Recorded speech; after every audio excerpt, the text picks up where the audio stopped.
Hola, mi nombre es Ronald Delgado. Muchas gracias por la oportunidad de participar en esta importante actividad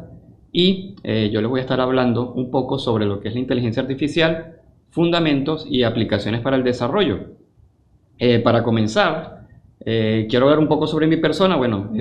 como les dije, yo soy Ronald Delgado, yo soy licenciado en física, mención física computacional de la Universidad Central de Venezuela y me he especializado en todo lo que tiene que ver con la ciencia de datos, el machine learning y el deep learning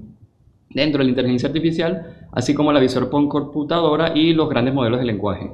Actualmente soy director general de Desarrollo y Aplicación de Inteligencia Artificial para el Viceministerio del Desarrollo de las TIC, del Ministerio de Ciencia y Tecnología, y durante unos 10 años trabajé también como jefe de la Unidad de Observación de la Tierra para la Agencia Bolivariana para actividades espaciales, ¿no? Entonces tengo cierta experiencia trabajando en todo lo que es la parte también aeroespacial, geoespacial, y también en la agricultura de precisión utilizando técnicas de inteligencia artificial para aplicaciones específicas en distintos rubros, por decirlo de alguna manera. Entonces, en esta oportunidad vamos a comenzar hablando un poco con lo que es la teoría, digamos, de inteligencia artificial. Y lo primero que tenemos que preguntarnos o que podemos plantear sobre la mesa entonces es ¿qué es la inteligencia artificial? En efecto, no existe una definición única, digamos, una definición universal sobre lo que es la inteligencia artificial, pero pudiésemos decir,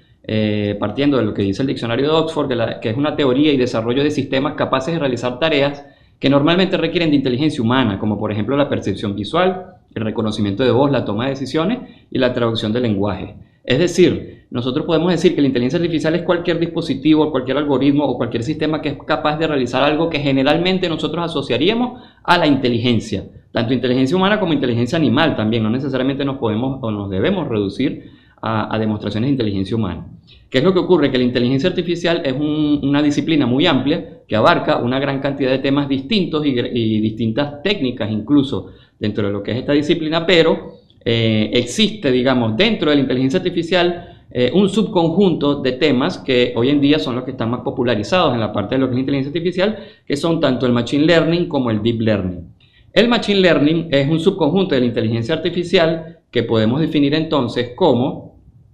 continuando, es el área de estudio que le da a las computadoras la habilidad de aprender sin haber sido explícitamente programadas para ello. Es importante entender aquí dos cosas fundamentales. Por un lado, en el caso del machine learning o el aprendizaje automático, se trata entonces de algoritmos que tienen esa capacidad de aprender por sí misma sin que el programador de manera explícita les haya dicho cómo programar. Un poco más adelante vamos a entender a qué nos referimos cuando hablamos de aprendizaje en este contexto, pero es bien importante tener esto claro. Y luego dentro del machine learning tenemos una subdisciplina que se conoce como el deep learning, que es un conjunto de técnicas caracterizado por ser ahora redes neuronales artificiales con 3 o más capas, las cuales intentan simular el comportamiento del cerebro humano, otorgándoles de nuevo esta capacidad de aprender a partir de grandes cantidades de datos. Entonces, en este caso, específicamente en el deep learning se trata de una disciplina que trabaja únicamente, digamos, con redes neuronales artificiales que están inspiradas en el comportamiento de la biología humana y que tienen de nuevo esa capacidad para aprender a partir de grandes cantidades de datos. Ahora bien, cuando hablamos de inteligencia artificial también tenemos que distinguir cómo funciona esto en función de los tipos de aprendizaje que se pueden utilizar durante el entrenamiento. En primer lugar tenemos el aprendizaje supervisado, que es un tipo de aprendizaje en donde el conjunto de datos contiene las etiquetas, digamos, que especifican a qué se refiere el dato que estás utilizando durante el entrenamiento. De tal manera que el algoritmo lo que hace es encontrar, digamos, las relaciones que hay entre los datos y la salida que tú quieres que den. También tenemos entonces como segundo tipo de aprendizaje el aprendizaje no supervisado, en donde los datos ahora no cuentan con esas etiquetas, no existe esa supervisión de qué es lo que tú quieres que te dé la salida. Entonces el algoritmo tiene que ser capaz de encontrar los patrones subyacentes en los datos que te permitan, por ejemplo, separar un tipo de dato de otro, semejante a una clasificación. Por otro lado, tenemos el aprendizaje autosupervisado, que es, digamos, una combinación de aprendizaje supervisado con aprendizaje no supervisado, en donde tenemos quizás datos incompletos, etiquetados, y el algoritmo tiene que por sí mismo encontrar las relaciones entre ellos, tal que te permita entonces encontrar de nuevo las relaciones a la salida de los datos clasificados de alguna manera, ¿no? Y por último tenemos otro tipo de aprendizaje que es un poco distinto a los anteriores, que es el aprendizaje por refuerzo, que en este caso lo que tenemos es, por ejemplo, una suerte de agente que vive en un espacio, que puede interactuar con ese espacio, que tiene visión de ese espacio y luego, a partir de, por ejemplo, ofrecerle refuerzos o castigos a este agente, él es capaz de, sobre la marcha, después de muchas iteraciones, aprender de ese ambiente y poder realizar una tarea específica. Por otro lado, también la inteligencia artificial, digamos, dependiendo del tipo de problema que quiere resolver, existen clasificaciones de cómo se utilizan. En este caso vamos a tener, por ejemplo, problemas de regresión, en donde regresión significa que lo que yo quiero predecir o la tarea que yo quiero realizar existe en la forma de una variable numérica. Es decir, lo que yo quiero predecir al final es un número. Por ejemplo, si nosotros quisiésemos predecir el clima o la temperatura de la ciudad de Caracas para mañana, como lo que quiero predecir es un número, entonces estamos hablando de un problema de regresión. Los algoritmos también los podemos utilizar para resolver problemas ahora de clasificación. La clasificación es un tipo de problema en donde lo que yo quiero predecir no es un valor numérico, sino una clase o una categoría finita. Por ejemplo, si yo quiero hacer una detección, un reconocimiento facial, en donde lo que quiero determinar si una persona es o no es esa persona, estamos hablando entonces de clasificación. Y por otro lado tenemos los problemas de agrupamiento, generalmente son no supervisados y lo que yo quiero conseguir con los agrupamientos es ahora patrones entre los datos. Conseguir dentro de los datos algún tipo de característica o algún tipo de variable que me permite separar una clase de la otra. Entonces, de esta manera podemos clasificar los tipos de inteligencia artificial en función del problema que resuelven. Y por último, tenemos también que en la actualidad, debido a todos los avances que han habido, entonces ya se divide la inteligencia artificial en sí mismo en función del tipo de problema que resuelve, pero también el tipo de datos que utiliza o que genera. En este caso tenemos entonces que la inteligencia artificial la podemos clasificar también en inteligencia artificial predictiva, cuando precisamente lo que queremos hacer es predecir un valor a futuro en base de un conjunto de datos previos, que puede ser un conjunto de datos históricos o un conjunto de datos que está relacionado con alguna variable que se mide. Y por otro lado tenemos la inteligencia artificial generativa, que en este caso es a partir de datos históricos o a partir de un conjunto de datos vastos, lo que queremos ahora es generar información nueva, que no es una predicción de algo que esperamos que ocurra en el futuro, o estudiar un comportamiento que ocurra, sino ahora lo que queremos es generar información nueva, como lo pueden ser, por ejemplo, un texto, una imagen, un video o un audio. Ahora bien, antes les comentaba sobre la característica que tiene tanto el Machine Learning como el Deep Learning de aprender a partir de los datos, pero a veces es difícil quizás hasta aceptar si una máquina o si un dispositivo, si un algoritmo es capaz de aprender. Más o menos para entender a qué nos referimos con aprendizaje, nosotros pudiésemos poner el ejemplo de lo que es un perceptrón multicapa, como el ejemplo que pueden ver en la figura. En este caso lo que tenemos es un tipo de red neuronal que está caracterizado por tener unas entradas, unos nodos o neuronas en las subcapas ocultas y luego una salida. Dependiendo de lo que tú quieras hacer, vas a pasar datos por la entrada, se van a producir una serie de operaciones matemáticas a lo largo de esa red neuronal y luego a la salida vas a tener, por ejemplo, una predicción, una clasificación o cualquier cosa que quieras resolver. Estas redes neuronales están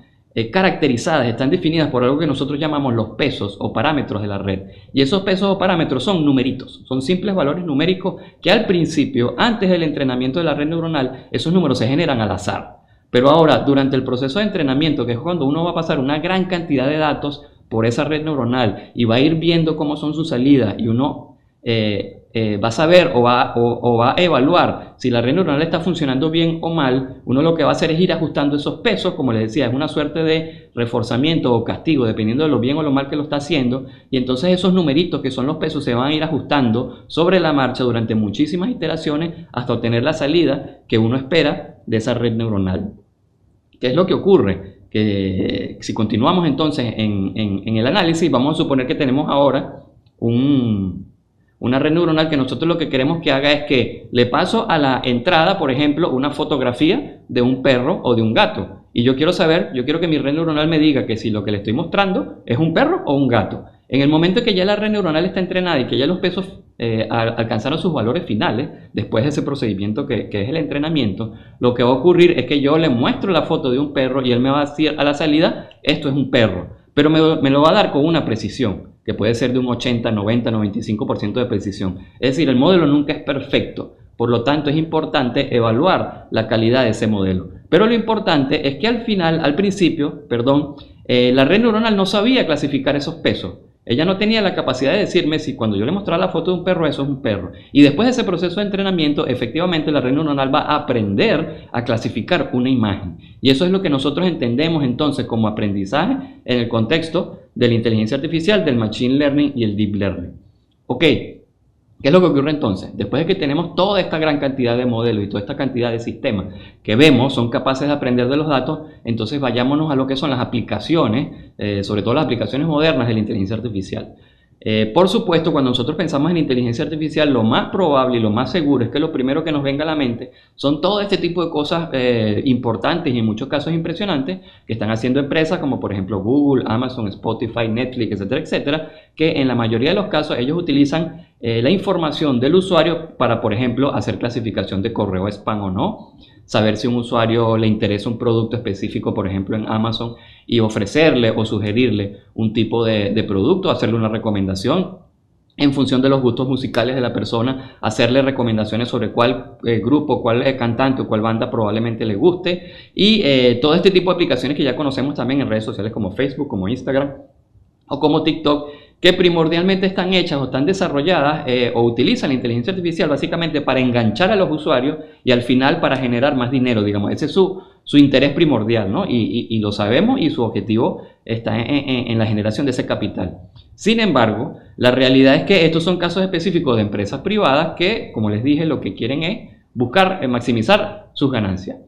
Pero resulta que hay un montón de aplicaciones que podemos hacer para el desarrollo con inteligencia artificial que van más allá que estos ejemplos que les puse al principio.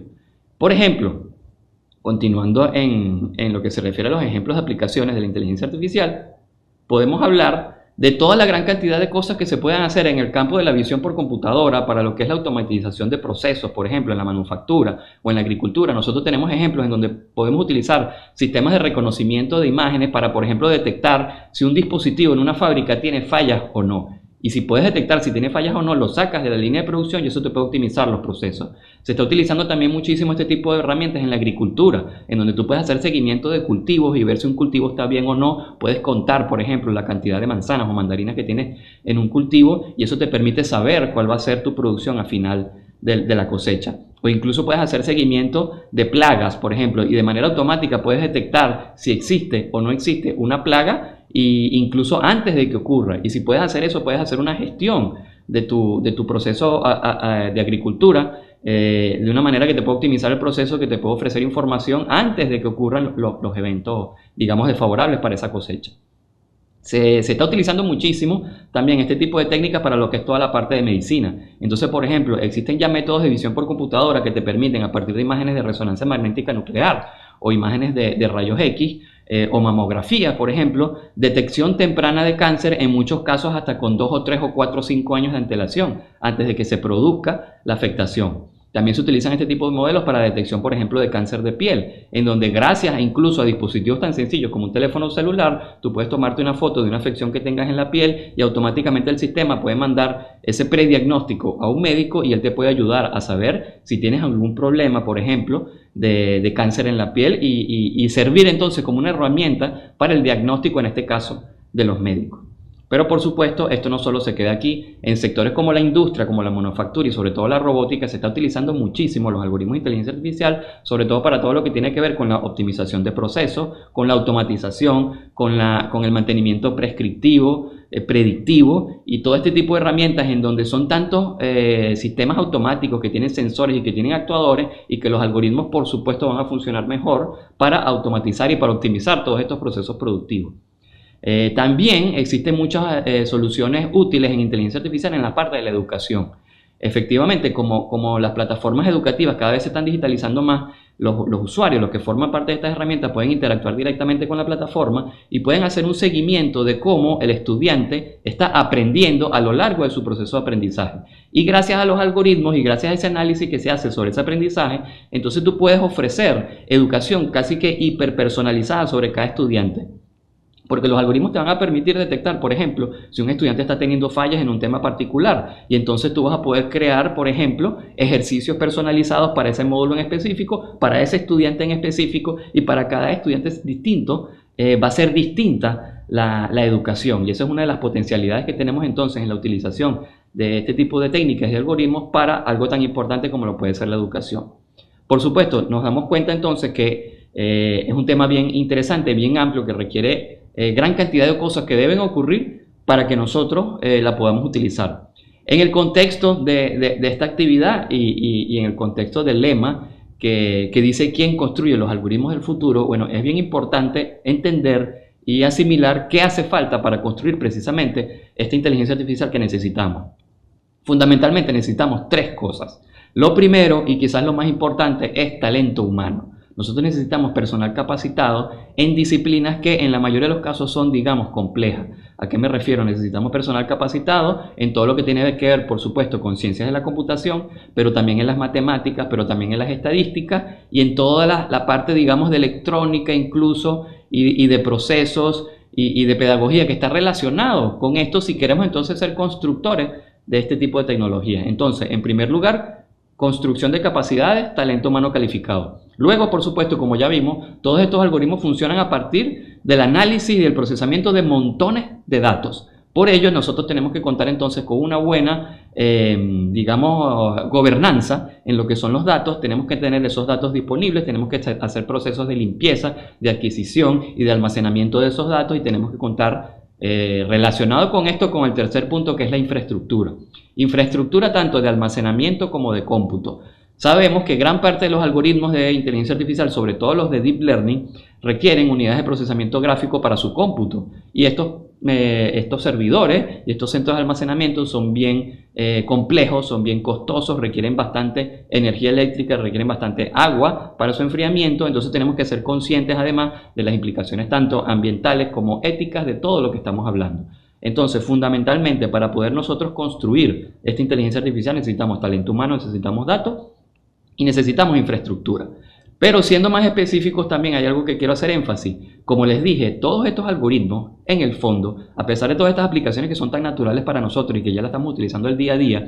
muchas veces no nos damos cuenta que lo que está detrás de todo esto y lo que hace funcionar todos estos algoritmos es mucha y pura matemática. Y matemáticas que son bien complejas y que son súper interesantes, pero que requieren del conocimiento de todas estas herramientas y de todos estos fundamentos. Porque si nosotros no conocemos de fondo toda la matemática que está detrás, entonces nunca vamos a poder llevar eso a un código que funcione y que por lo tanto nos permita la verdadera soberanía sobre esos modelos, soberanía sobre esos datos y soberanía sobre esas aplicaciones. Y que no dependamos entonces de aplicaciones en el extranjero, en donde los datos se van al extranjero y no tenemos realmente gobernanza sobre esos modelos. Entonces es importante que todos los que quieran trabajar en este tipo de cosas entiendan que debemos conocer toda la matemática que está detrás y todo lo que está detrás a nivel de incluso,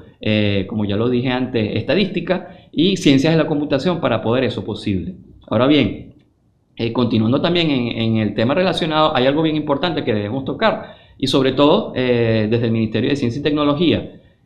La mayoría de la inteligencia artificial que se está haciendo hoy en día, sobre todo los productos que se ofrecen a nivel internacional específicamente, los ofrecen como servicios que son privados y que están bajo licencia. Pero nosotros tenemos que abordar más bien una inteligencia artificial que sea abierta, que sea libre y que sea disponible para todos. Por ello, es nuestra responsabilidad que todo el ecosistema que se haga en torno a la inteligencia artificial debería ser construido bajo lo que son el software libre y bajo lo que son las librerías, digamos, del movimiento del open source. En ese sentido, nosotros entonces la invitación que hacemos y lo que estamos trabajando desde el Ministerio es que todos estos desarrollos en cuanto a modelos, en cuanto a aplicaciones de inteligencia artificial deben desarrollarse entonces utilizando lenguaje como Python, por ejemplo, y con todo el ecosistema de librerías que está alrededor de la inteligencia artificial que nos permite entonces contar con una inteligencia artificial que tiene los códigos abiertos, que tienes acceso al código, que lo puedes modificar, que lo puedes mejorar y que puedes construir aplicaciones no solo digamos en cosas tan cotidianas para hoy en día como son los modelos de lenguaje, sino que también la pudiésemos aplicar para cosas como la industria, la manufactura, la salud, la educación, el ambiente y todo este tipo de cosas que ya hemos mencionado. Cuando nos vamos ya a lo que son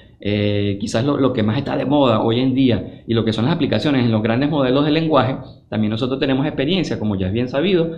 como lo pueden ser empresas como OpenAI y su modelo de lenguaje ChatGPT, o empresas como Google o Gemini, que no tenemos acceso a ellos sino es a través de su página web o a través de su API, que son pagadas, son modelos que están bajo licencia. Nosotros, de nuevo, desde el Ministerio de Ciencia y Tecnología, entonces lo que estamos haciendo es,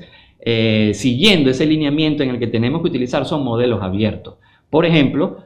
modelos como Mistral, modelos de lenguaje como Mistral, modelos como Llama 3, DeepSeek y Qwen Son modelos que te permiten descargar el modelo, correrlo de manera local, hacerle ajustes y tener entonces verdadera gobernanza tanto del modelo como de los datos que vayas a utilizar y como del sistema completo, de tal forma que los datos que utilices no se vayan a otro país y luego regresen, o vayamos a correr el riesgo que en cualquier momento esa empresa que nos ofrece ese servicio nos corta el acceso, como ya nos ha pasado en otras oportunidades. Entonces, de nuevo, la invitación es a utilizar librerías y modelos abiertos que nos permitan ajustarlo a nuestras necesidades y que cumplan, digamos, con ese requisito de la ciencia abierta, y que es una de las cosas que más, de hecho, hace crecer el desarrollo y la innovación, sobre todo en la ciencia y la tecnología. Para finalizar,